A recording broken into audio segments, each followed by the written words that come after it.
Hello friend, નમસ્કાર. રક્ષાસ kitchen બાસ્કેટમાં આપનું સ્વાગત છે. આજે હું રતલામી સેવ અને ટમેટાનું શાક બનાવવાની છું. થોડું અલગ છે, વધારે ટેસ્ટફુલ એવું આજે હું શાક બનશે તમારું. તો જો આજની રેસીપી ગમે તો ચોક્કસથી વિડીયો લાઈક અને શેર કરજો, અને જો હજી સુધી ચેનલને સબસ્ક્રાઇબ ના કરી હોય તો ચેનલને સબસ્ક્રાઇબ પણ કરજો. આપણે રતલામી સેવનું શાક બનાવવાનું છે. એમાં નખાતા મેઇન ઇન્ગ્રેડિયન્ટ્સ હું તમને બતાવી દઉં, બાકીના હું તમને નાખીશ એમ બતાવતી જઈશ. એક કટોરો છે રતલામી સેવ છે, એક મોટી ડુંગળી છે, એક મોટું ટમેટું છે અને એક મોટા ટમેટાનો મેં પલ્પ કાઢ્યો છે, 5 કળી લસણ, 2 લીલા મરચા. તેલની કડાઈ મૂકી દીધી છે અને એમાં આપણે તેલ એડ કરશું. 2 ચમચી મોટી તેલ એડ કરશું અને તેલને થવા દઈશું. જીરું, 2 સૂકા મરચા,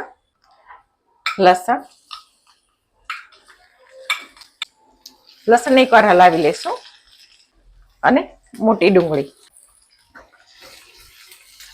અને હિંગ. તો ડુંગળી થોડી બ્રાઉન થાય ત્યાં સુધી આપણે એને સોતરી લેશું. તો 2 મિનિટ જેવું થયું છે અને ડુંગળી છે એ બ્રાઉન થઈ ગઈ છે. તો બાકીના મસાલા કરી લઈએ. 1/4 ટીસ્પૂન હળદર,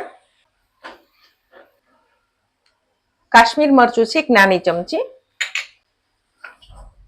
અને સુધારેલું મોટું ટમેટું. ગેસની ફ્લેમ ધીમી રાખવાની છે. અને પલ્પ, સુધારેલા મરચા. તો આ સમયે આપણે મીઠું નાખી દઈશું, જેથી ટમેટા છે ફટાફટ ચડી જાય. તો સ્વાદ પ્રમાણે મીઠું અથવા અડધી ચમચી મીઠું એડ કરું છું.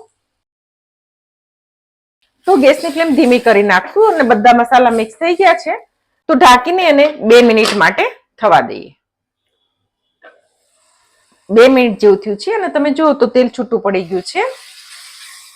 તો બાકીના મસાલા કરશું. ગેસની ફ્લેમ સાવ ધીમી કરી લેશું.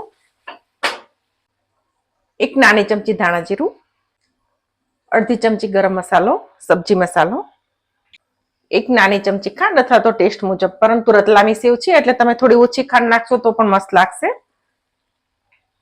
થોડી ધાણા ભાજી અને મસાલો મિક્સ કરી દઈએ.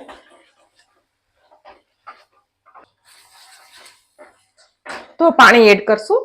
આપણે 1 વાટકો રતલામી સેવ લીધું છે આ માપથી, તો આપણે 1.5 કપ પાણી નાખશું, 1.5 વાટકો.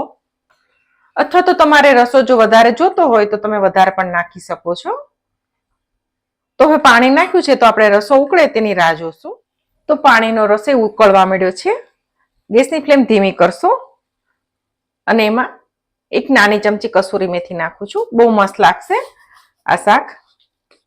હવે આપણે સેવ નાખીએ પછી શાકને બહુ ઉકાળવાનું ના હોય, એના માટે આપણે રસાને જ 2 મિનિટ જેવું આપણે મીડિયમ ગેસની ફ્લેમ ઉપર ઉકાળી લઈશું, જેથી બધા મસાલા એક સરસ રસામાં એનો ટેસ્ટ બેસી જાય.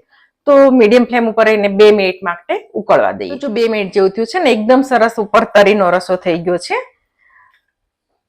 તો આપણે એકવાર હલાવી અને રતલામી સેવ એડ કરી દઈશું. હવે સેવ નાખ્યા પછી એને વધારે વાર ઉકળવા નથી દેવાનું હોતું, ખાલી મિક્સ કરી અને ગેસની ફ્લેમ બંધ કરી દેવાની હોય છે. આ શાકમાં કેવું છે કે ઠંડુ થાય પછી પણ એ થોડું જાડું થઈ જતું હોય છે એનો રસો. અને લાસ્ટમાં નાખશું 1 ઘરની મલાઈ છે, 1 ચમચી નાની ચમચી છે. રતલામી સેવ થોડી તીખી હોય અને આ મલાઈ હશે તો શાકનો ટેસ્ટ એકદમ મસ્ત લાગે છે, પરંતુ ઓપ્શનલ છે, તમે નાખવી હોય તો ફાવે તો નાખવાની. અને થોડી ધાણા ભાજી. તમે જમવા બેસો પેલા 10 મિનિટ પહેલા તમારે આ શાક તૈયાર થઈ જશે અને ગરમ ગરમ શાક રોટલા સાથે એકદમ મસ્ત લાગે છે. તો આપણું રતલામી સેવનું શાક તૈયાર થઈ ગયું છે. તો આપણે એનું પ્લેટિંગ કરી લઈએ. જો રતલામી શાકની રેસીપી તમને ગમી હોય તો ચોક્કસથી વિડીયો લાઈક કરજો અને તમારી ફેમિલી અને ફ્રેન્ડમાં શેર કરજો. અને જો હજી સુધી ચેનલને સબસ્ક્રાઇબ ના કરી હોય તો ચેનલને સબસ્ક્રાઇબ પણ કરજો.